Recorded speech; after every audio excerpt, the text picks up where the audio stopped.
Sejak saat itu by all means, istilah mereka dengan sangat serius, by all means itu artinya berapa aja biayanya, pokoknya Indonesia sama Malaysia harus berantem aja. Sejak saat itu kita nggak akrab dengan Malaysia dan itu adalah by design. Jadi kalau teman-teman mempelajari dunia intelijen, mempelajari tentang war game, bahwa perang itu bukan hanya sekedar bedil-bedilan, tembak-tembakan, tetapi perang ekonomi juga memerlukan strategi.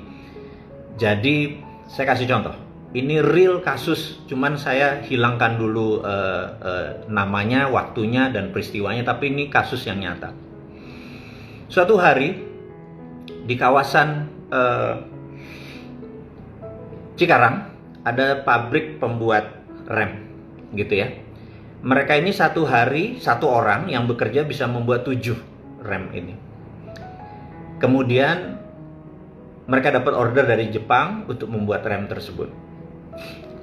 Yang terjadi adalah menarik. Ternyata mereka hanya mengerjakan 5,5, 6, sehingga harus lembur. Dari 6.000 karyawan itu harus lembur untuk mengerjakan 7.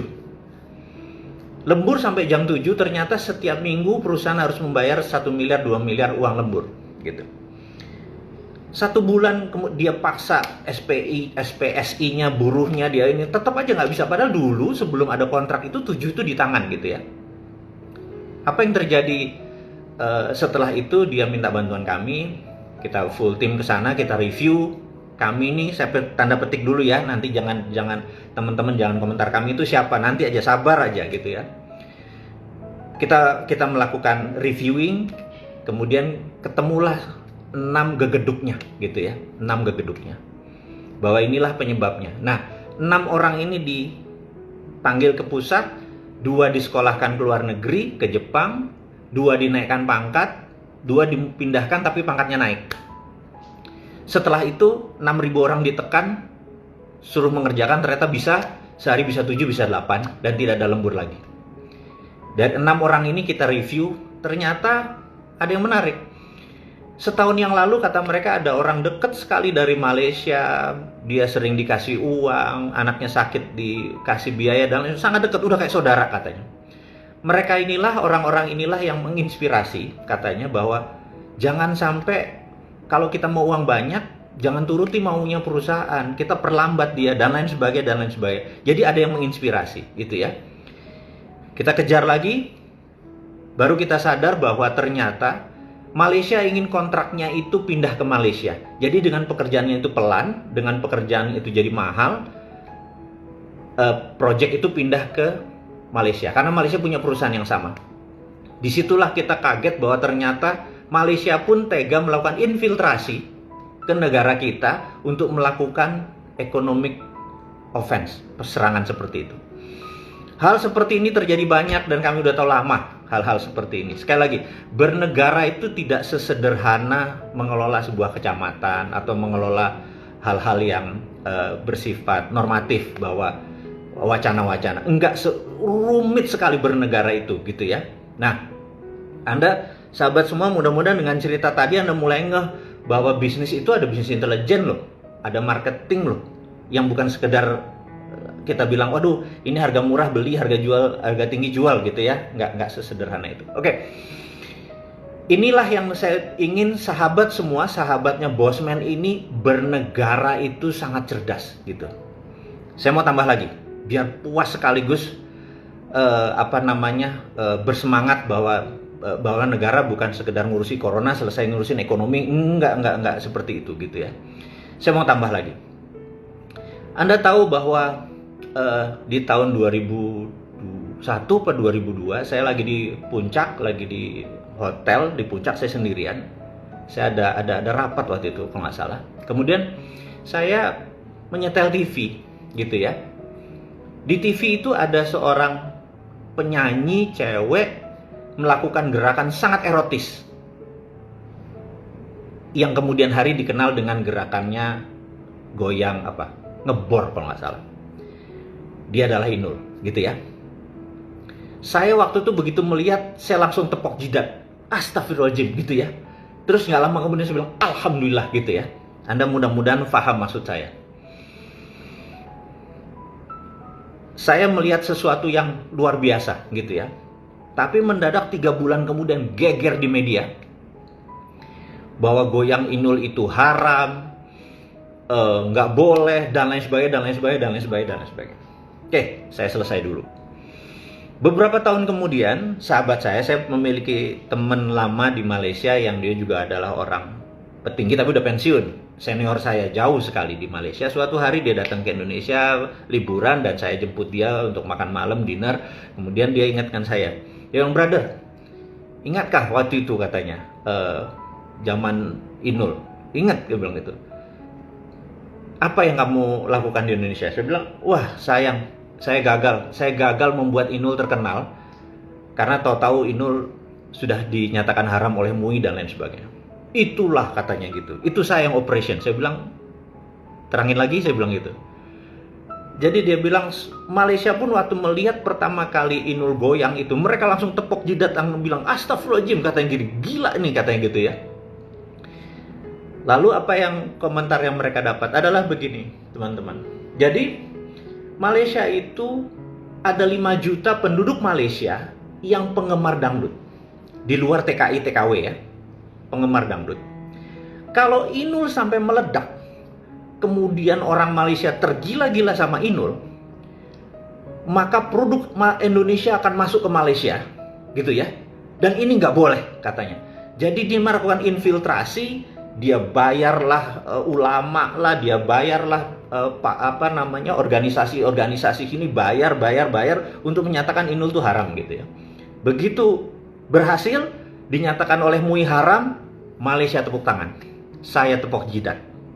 Saya bilang, "Lu nggak ngerti ya bernegara ya," saya bilang gitu. "Kalau lu nggak terima goyang Inul nggak usah di Indonesia tapi diekspor aja seperti K-pop gitu ya."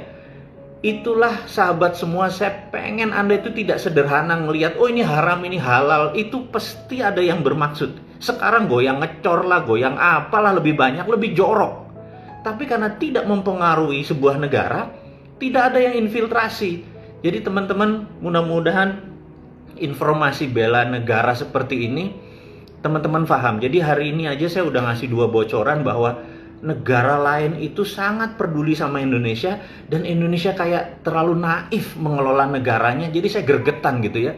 Bahkan nggak usah begitu, 2024, saya ngomong 2024, calonnya siapa sebutin, nggak satu pun paham beginian gitu ya. Saya kadang-kadang, ya Allah, masa negara Indonesia nih pemimpinnya gitu amat sih, terlalu kasual gitu loh, dan nggak baca buku, nggak punya think tank, orang di sekelilingnya nggak sensitif terhadap rakyat gitu ya. Dan saya nggak pengen memiliki apapun, nggak pengen jabatan politik apalagi. Saya pebisnis, saya masih nggali di sawah, saya masih macul gitu ya. Tapi kalau negara ini bener kan kita enak hidupnya bener, ya sudah. Saya ngomong melalui sahabat semua, mudah-mudahan sahabat semua bisa menyambung lidah ini, ajarin teman-teman gitu ya. 2 hal, bahwa ada namanya infiltrasi, ada agent di sebuah negara, ada sleeping army, ada sel-sel tidur yang nanti mereka bisa bangunkan, tahu-tahu Indonesia terguling aja tahu-tahu gitu ya. Dan banyak sekali titik-titik di sini, yaitu baru yang dari Malaysia, belum dari Singapura, dari Filipina, dari Morskova, Rusia punya di sini. Rusia tuh kalau ada hubungannya sama Bintang Kejora sama GAM, pasti ada agen Rusianya. Aduh, saya kalau udah kayak gitu tuh bener-bener kayak, kok transparan banget sih negara Indonesia ini gitu ya. Jadi saya gugah teman-teman untuk peduli, bahwa ya udah saya kasih pelajaran. Jangan-jangan memang selama 20 tahun di sekolah tidak diajari, bapak bangsa tidak mengerti banyak. Teman-teman dulu yang senior-senior ya, yang usia udah 70 tahun, yang pernah ikut Cold War, yang pernah ikut perang Vietnam, pernah ikut perang Timur udah senior-senior, dia nggak bisa ngajarin lagi karena ada generation gaps gitu ya. Ya udah, kita pelan-pelan aja. Ada 278 video, saya pelan-pelan. Saya dibilang teori konspirasi kek, mau dibilang nggak paham apa yang terjadi, nggak peduli.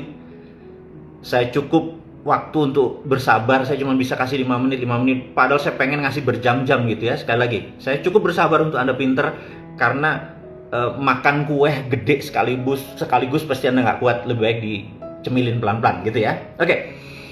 Kemarin, kita lanjut video kemarin ya. Sekali lagi, kita lanjut video kemarin karena ternyata terpotong gitu ya, terpotong. Jadi saya review sebentar ya, setuju ya teman-teman ya.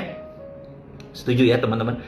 Jadi saya sekedar mengulang bahwa tahun 45, tahun 44 sebelum Perang Dunia Kedua berakhir, Amerika memanggil seluruh negara Eropa, negara-negara yang bakal menang perang, di kota kecil namanya Bretton Woods di utara Boston, 1 jam dari utara Boston, kota kecil sekali. Dan di Bretton Woods tersebut ada beberapa hal yang sangat fundamental. Nomor satu adalah disetujunya dolar sebagai world currency, kemudian disetujunya berdiri IMF, International Monetary Fund, IMF, untuk memonitor fund, memonitor dana, dan rule of thumb-nya adalah Amerika punya 26% suara, sisanya adalah negara lain di dunia termasuk Indonesia punya 0,5, Cina punya sekian segala macam. Dan untuk sebuah resolusi diputuskan atau keluar harus 75% suara. Kesimpulan, kalau Amerika tidak setuju maka suaranya cuma 74%. Tidak bisa 75%, tidak pernah quorum. Jadi jangan pernah bilang bahwa IMF lembaga independen. IMF adalah lembaganya Amerika. IMF adalah toolnya Amerika, gitu ya. Untuk bukti kenapa kantor IMF nggak di New York, kenapa kantor IMF nggak di London, kantor IMF ada di Washington. Itu artinya memang wilayah Washington. Kemudian berdirilah World Bank untuk mengontrol currency dan mengontrol IMF tadi menjadi 3 kesatuan. Nah, teman-teman, setelah disetujui maka Amerika melakukan namanya Operation Paperclips. Di Operation Paperclips, Amerika mengambil 1.100 ilmuwan Jerman. Ditarik, begitu 1.100 ilmuwan Jerman udah dibawa ke Amerika, maka Rusia nyerbu Jerman, Jerman rata tanah, selesai. Jadi, sejak saat itu, seluruh teknologi, seluruh orang pinter kesannya pergi ke Amerika semua. Dan Amerika dari dulu adalah land of freedom. Jadi saya cerita Amerika dulu, jangan bilang saya anteknya Amerika. Sabar ya, ini ada pro cebonger ini kadang-kadang bilang, wah ini anteknya Amerika nih. Saya ini NKRI garis lurus, saya nggak suka Amerika, saya nggak suka Cina, paham ya? Ini sekedar di hari saya NKRI garis lurus. Tapi saya harus memberi pelajaran supaya Anda paham. Nanti saya cerita bangsatnya Cina, sekarang saya cerita dulu bangsatnya Amerika gitu ya. Nah, kemudian Amerika melakukan yang namanya memecah wilayah. Ini kan adalah how the world work, bagaimana cara dunia bekerja gitu ya. Kemudian Afrika Selatan, Afrika atau selatannya Eropa ini adalah untuk memfeed Eropa. Amerika Selatan adalah untuk mengasih makan Amerika Utara gitu ya. Kemudian Timur Tengah dijadikan wilayah energi, dan karena di sana kalau satu nanti berdominan dibelah 18 negara gitu ya, supaya mereka berantem di dalam. Kemudian India, Asia Tenggara dan Cina adalah marketnya. Jadi teman-teman sekedar mengingat bahwa pasar ini dari dulu memang Cina, India dan Indonesia adalah pasarnya. Jadi mereka barangnya dari Afrika dan Amerika Latin dikirim ke Amerika Utara, dijualnya ke sini. Udah mulai paham ya gambarannya. Kemudian tahun 80-an di mana Rusia mulai membentuk namanya Uni Soviet, Amerika itu memang harus enemy centric approach. Amerika itu harus punya musuh gitu ya. Jadi peranglah dia dengan Rusia, karena dia dengan berperang ekonominya tumbuh, karena 25% income Amerika datang dari industrial complex, military industrial complex. Harus diingat ya, bahwa kalau kita APBN kita kan semuanya dari pajak. Kalau Amerika 25%-nya datang dari military industrial complex. Karena itu harus ada perang, kurang ajar kan? Ya, dan ingat 70% atau 80% perang di dunia saat ini semua di negara penghasil fossil oil. Dicatat tuh ya. Jadi semua terjadinya perang selalu di negara-negara penghasil fossil oil atau penghasil minyak. Jadi asalnya diperangin aja terus. Nah, di tahun 89 Amerika lagi fokus di Afghanistan, lagi Taliban, lagi fokus di mengusir Soviet. Mengusir Soviet, dia menarik pasukan-pasukan Muslim untuk diajari 40 negara, namanya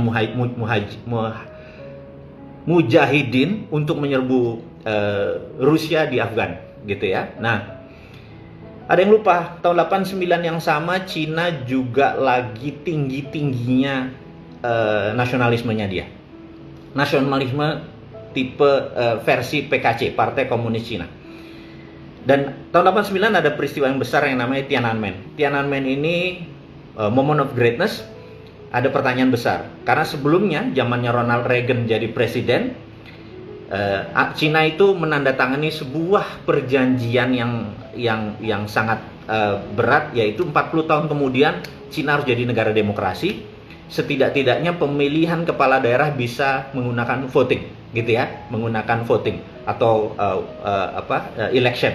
Nah, mereka masa itu masa consolidate. Mereka mau demokrasi ala Amerika, ala Barat, atau tetap 11 jenderal berhadapan dengan Deng Xiaoping waktu itu, pemimpin partai tertinggi, bilang, saya nggak mau, kalau Anda pilih demokrasi, kami bersebelas potong leher, gitu ya. Deng Xiaoping dilema dan akhirnya memutuskan setuju sama 11 orang itu. Bahkan Perdana Menteri yang saat itu pun ditaruh di penjara rumah. Saya lompatin ceritanya karena ini ada di New Tiananmen Papers. Jadi teman-teman, kalau saya ngomong saya selalu ada referensinya. Nama bukunya namanya New Tiananmen Papers. Anda buka aja di Google, New Tiananmen Papers. Di New Tiananmen Papers ini di bawahnya tulisannya begini: A secret meeting that changed China. Sekali lagi saya mau cerita. The secret meeting that changed China. Jadi ada meeting rahasia yang merubah sejarah Cina. Nah, akhirnya mereka memutuskan, mereka fuck off, buang IMF, buang World Bank, buang Amerika. Mereka menjadi negara berbasis sistemnya mereka sendiri. Nah, siapa guru besarnya mereka? Teman-teman boleh cek. Michael Hudson, benar, Michael Hudson, Hudson. Michael Hudson, pendiri Hudson Institute, adalah seniornya Alan Greenspan. Anda ingat, Alan Greenspan adalah maestronya Bank Sentral Amerika, Federal Reserve. Tapi Michael Hudson adalah seniornya. Di Chase Manhattan dulu dia adalah seniornya dari Alan Greenspan.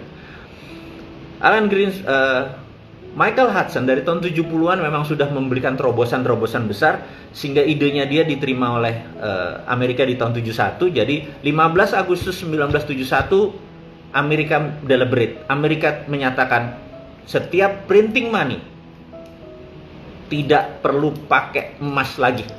Jadi Amerika melepas dolarnya, tidak pakai emas lagi, dia print suka-suka mereka. Ini yang kurang ajar ya. Nanti kita akan bicara khusus sampai sana. Karena itu saya merasa saya nggak percaya lagi sama dolar, gitu ya. Nanti kita sampai sana. Nah, kemudian Hudson ini ngajar di Peking University. Dia sekarang guru besar di Missouri University. Dia ngajar di Peking University. Ilmunya adalah MMT, Modern Monetary Theory, yang saya anut sudah lama. Jadi dia mengajarkan seluruh petinggi Partai Komunis Cina, seluruh Politbiro adalah muridnya Michael Hudson. Di 89 itulah teori MMT dipakai di Cina. Apa yang dipakai? Oke.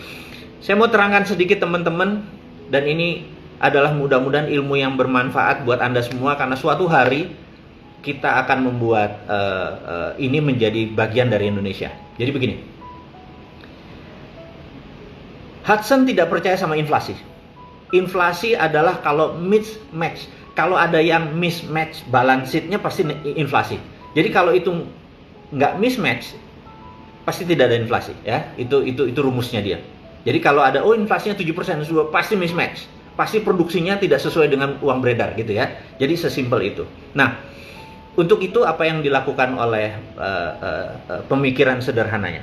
Jadi di Cina itu punya dua mata uang, ada renminbi, ada yuan. Ini kita bicara tahun 89, bukan sekarang, karena sekarang udah hampir satu lagi. Jadi yuan beredar di luar Cina, renminbi beredar hanya di dalam Cina, gitu ya.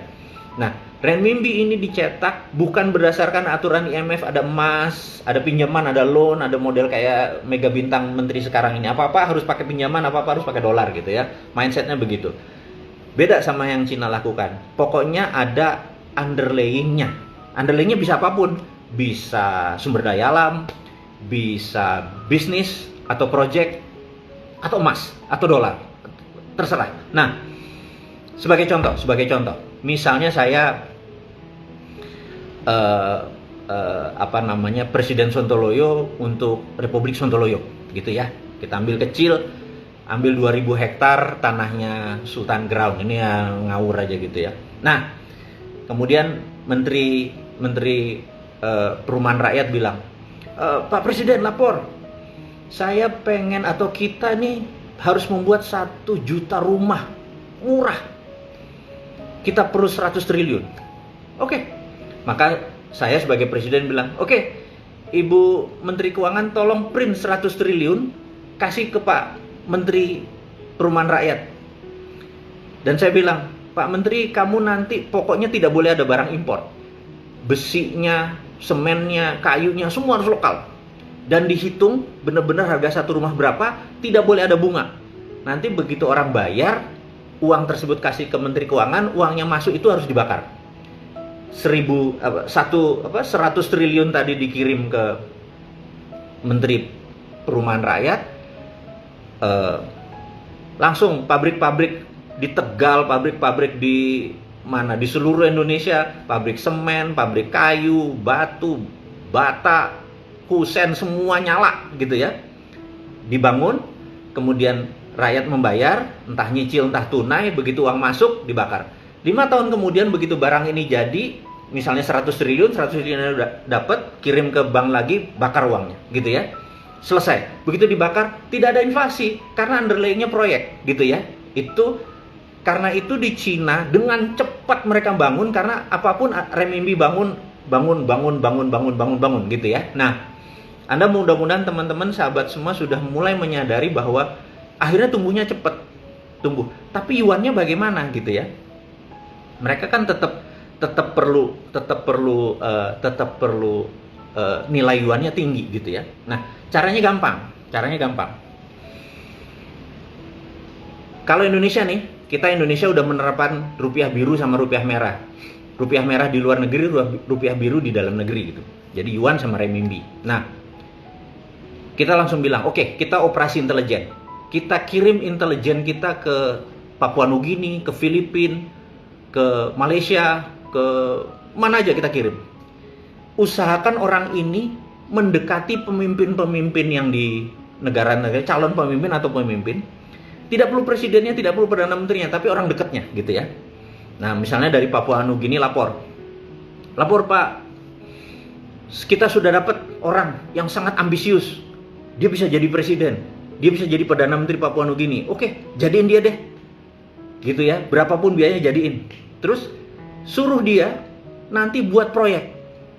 Pokoknya duitnya ada, pokoknya dia tinggal kerja aja, gitu ya. Ini contoh ya, ini contoh buat ilustrasi. Nah, teman-teman, kemudian begitu orang itu menang jabatannya perdana menteri, orang di sekelilingnya bilang, oke, buat yang lama balik modalnya. Jadi kayak jalan tol, jembatan, pelabuhan, pokoknya yang balik modalnya lama aja. Kalau perlu dia nggak bisa bayar, gitu ya.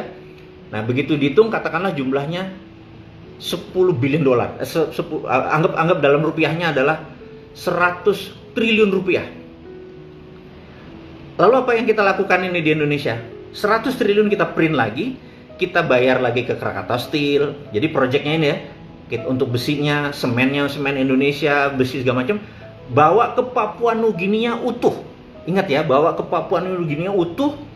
Bahkan di sana pun orang Papua Nugini nggak boleh kerja. Harus ingat ya, nggak boleh kerja. Jadi semuanya harus orang kita, orang Indonesia datang ke sana, TKI-nya semua orang Indonesia. Pokoknya di sana nanti perdana menteri cuma datang gunting pita, rakyatnya suruh keprok-keprok gitu ya. Itu aja tugasnya. Nah, nanti begitu barang balik, mereka nyicil dalam bentuk dolar ke Indonesia. Nah, begitu dolar masuk, renminbi kita bakarin sehingga nilai rupiah merahnya menguat. Anda mulai paham ilustrasi ini ya? Mulai paham. Tadi saya cerita tentang kurang ajarnya Amerika, sekarang saya cerita kurang ajarnya Cina. Jadi kalau sebuah negara tidak berdaulat, silau dengan asing sama asing, maka kelihatannya keren gitu ya.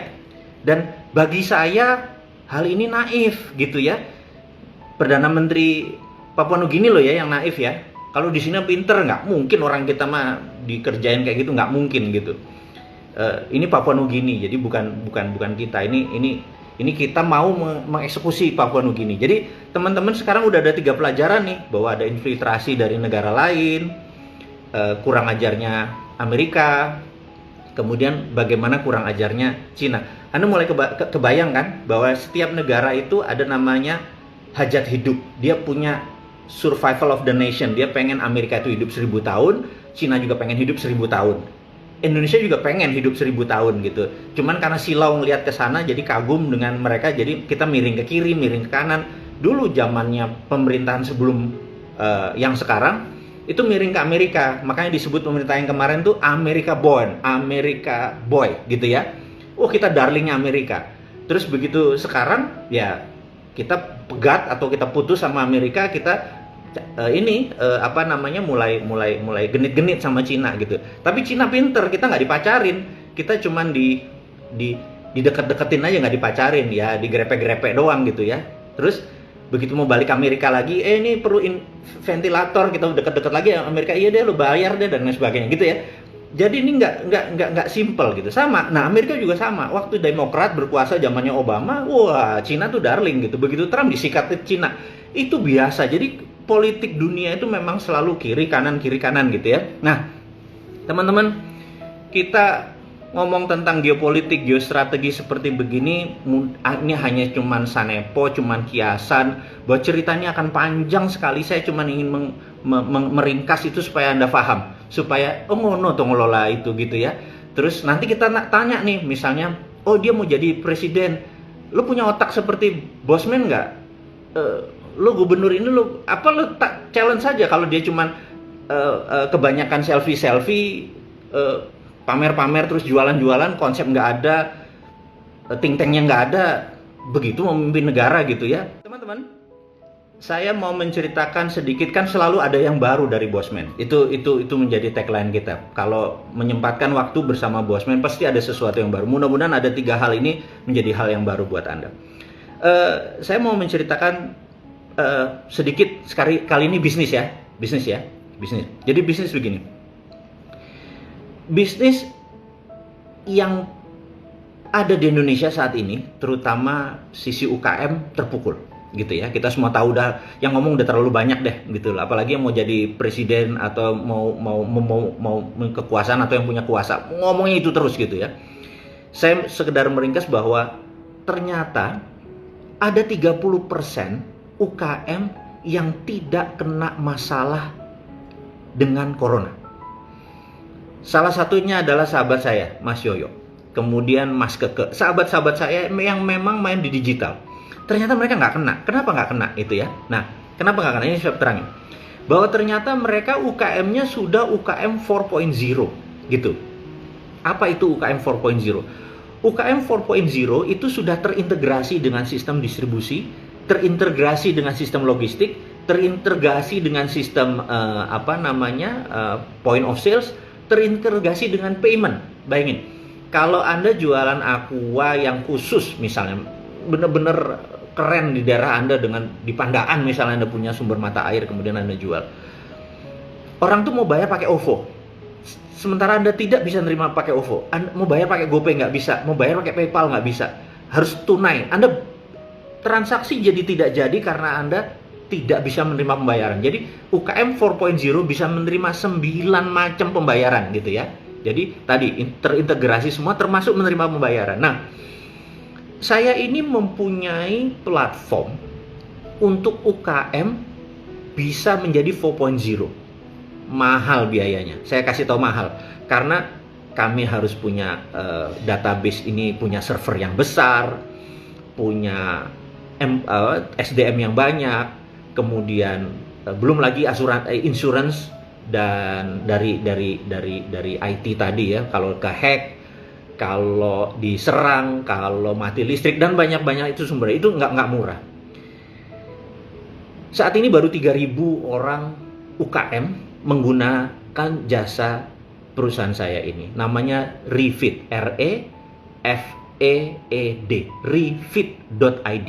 Jadi www.refeed, REFEED, refeed.id. Refeed.id ini senior partner saya, Mas Keke, bilang, gimana Pak Mardigu kalau kita gratiskan aja supaya teman-teman UKM bisa menjadi 4.0. Kalau mereka mau ekspor ke Malaysia misalnya, Mereka nggak ngerti custom, pabean gimana, gudang gimana. Kalau itu tinggal pencet, itu sistem jalan sendiri gitu ya. Saya pikir, wah, kenapa nggak? Tapi kita ada limitnya, Kalau kita semua kasih gratis, ambruk perusahaan kita gitu ya. Kita ada limitnya. Jadi kita bilang, siapa saja yang mendaftar dari sekarang sampai Juli akhir, kita kasih gratis. 3 bulan ini gratis. Manfaatkan ini untuk Anda membuat bisnis Anda. Sekali lagi, ini bisnis ya. Ini untuk membalik keadaan, memanfaatkan. Anda tinggal pencet. Bisnis Anda udah 4.0. Dan bisnis 4.0 adalah bisnis yang paling tahan dengan corona. Gitu, karena memang corona kan social distancing. Karena ini kan tidak ada unsur social distance, nggak ada unsur sosialnya, semuanya robotik, semuanya digital. Jadi teman-teman, kalau Anda, sahabat semua, ingin keluar dari masalah UKM Anda, masuk ke UKM 4.0, dan ini free sampai bulan Juli akhir. Itu sedikit kontribusi dari saya. Saya bukan tipe yang ayo kita harus ubah ininya. Itu udah lewat. Sekarang kita harus action. Jadi actionnya gimana? Join refit.id gitu ya. Nah, terus teman-teman yang ingin membaca buku baru yang saya terbitkan, buku baru ini apa? Jadi saya merasa anak-anak kecil kemarin itu, yang uji kelamin itu, yang usia jigo kelakuan minus itu, kaum milenial itu mau jadi oligarki milenial itu menampar saya bahwa kok di Indonesia ini nggak ada sih orang yang ngingetin orang lain kalau salah gitu ya. Saya ini mungkin dididik Jawa, jadi ayah saya itu almarhum bilang gini, kamu kalau salah tak kamplengin, tapi kalau bener jangan harap pujian, karena wayai ngono memang harus begitu gitu ya. Jadi bener jangan harap pujian. Jadi nah, anak-anak ini kalau salah harus ada yang ngamplengi gitu ya. Lu salah, lu tidak pakai tender, lu ngambil 5,6 triliun, lu salah, kamplengi gitu loh. Dan jangan dibela, oh dia masih kecil, dia masih nggak ngerti, pakai logo istana. Saya bilang, kenapa dibela lagi sih? Saya bilang kayak lu salah, bilang salah gitu loh. Nah, ini udah keterlaluan, bangsa ini udah terlalu, menurut saya sih, membiarkan hal-hal seperti itu. Apa yang terjadi nanti? Ini generasi yang tadinya mau kita buang nih, nanti 2024 kalau perlu yang kepala 60 tuh coret aja semua, gitu ya. Mendadak anak-anak ini diajarin lagi, mereka jadi oligarki baru gitu ya. Dan kapan kelarnya gitu? Anda tahu oligarki kan? Oligarki adalah sekelompok orang mengendalikan pemerintahan, itu namanya oligarki. Oligarki itu ada di setiap negara, terutama di Rusia. Rusia itu oligarki. Kalau di Amerika bukan oligarki, namanya plutokrasi. Orang kaya mengendalikan pemerintahan, gitu ya. Jadi dia kaya, misalnya ada peraturan dia bayar supaya setuju sama ini. Misalnya mereka adalah penghasil bunga matahari atau minyak dari bunga matahari, sunflower oil. Musuhnya adalah CPO. CPO kita ini musuhnya sunflower oil. Jadi the winners-nya saat ini adalah minyak bunga matahari, the winner-nya. Kemudian ada incumbent, kemudian penantangnya namanya CPO, crude palm oil gitu ya. Itu mereka bisa bayar regulator, bayar undang-undang supaya CPO dilarang. Itu namanya plutokrasi, orang kaya mengendalikan jalannya pemerintahan. Mudah-mudahan Indonesia negara yang benar, di mana tidak ada oligarki, tidak ada plutokrasi. Keterlaluan kalau negara ini sudah nggak punya misi visi ke depannya, nempel sama asing-asing, di dalamnya ada plutokrasi sama oligarki. Capek dulu ngomong kalau kayak gini nih, emosi lagi kalau ngomong politik, balik ke bisnis gitu ya. Oke. Jadi saya merasa harus hadir dengan sebuah kontribusi tentang integritas. Integritas adalah do the right thing when no one see you, melakukan hal yang benar ketika tidak ada orang yang lihat Anda gitu ya. Saya pikir oke, kita buat bukunya, judulnya ya bisnis tidak seanjing itu kawan gitu. Anjing itu kan gigit, anjing itu njilat gitu ya. Untuk berbisnis itu Anda harus jadi lion gitu ya. Nah gua ini kan singa tua gini ya, luka lagi gara-gara BUMN, ngamuk lah gua gitu ya. Jadi saya mau mengingatkan sebagai singa tua ini yang sudah tak bermahkota lagi, hanya mengingatkan kepada mereka, lu tuh singa, jangan jadi anjing gitu loh. Jadi buku ini adalah bisnis tidak seanjing itu kawan, adalah bicara tentang integritas. Ada sekitar 50 judul tulisan yang saya tulis, pengalaman-pengalaman saya bahwa begini loh, do the right thing when no one see you gitu ya. Misalnya do the right thing when no one see you tuh misalnya kayak siapa? Sandi, sahabat saya, Chief Sandi.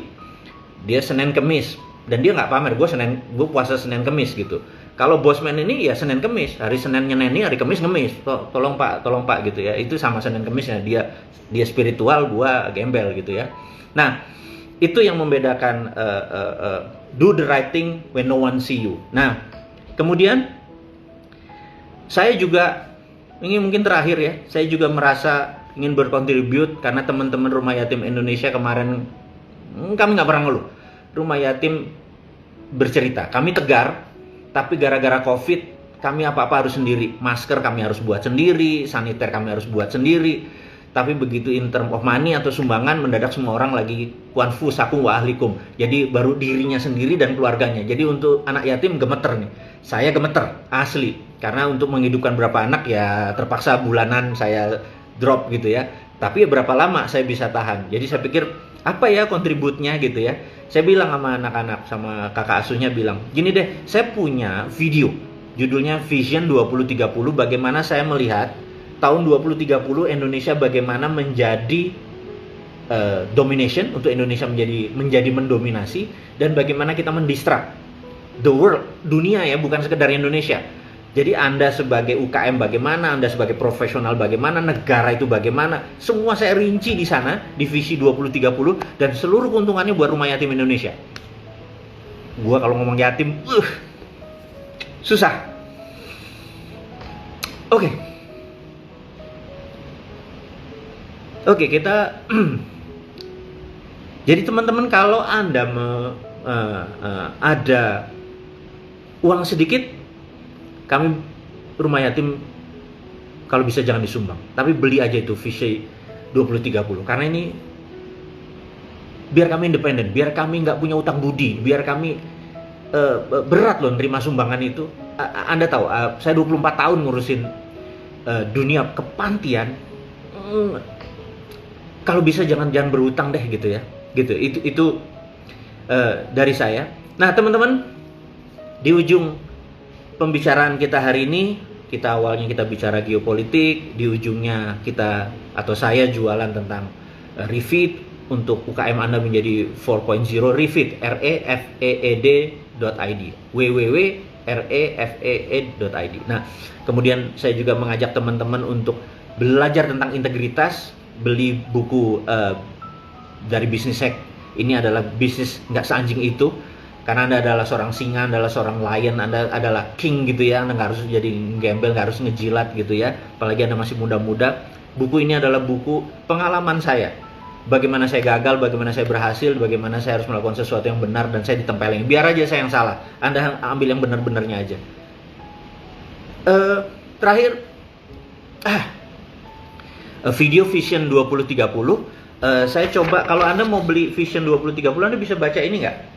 Ini nomornya adalah 087884335080. Ini khusus untuk Rumah Yatim Indonesia dengan Mbak Zeta. Anda catat. Ini ada video, Anda catat ya. Nanti itu adalah Anda untuk belajar tentang forecasting, melihat apa yang terjadi 2030.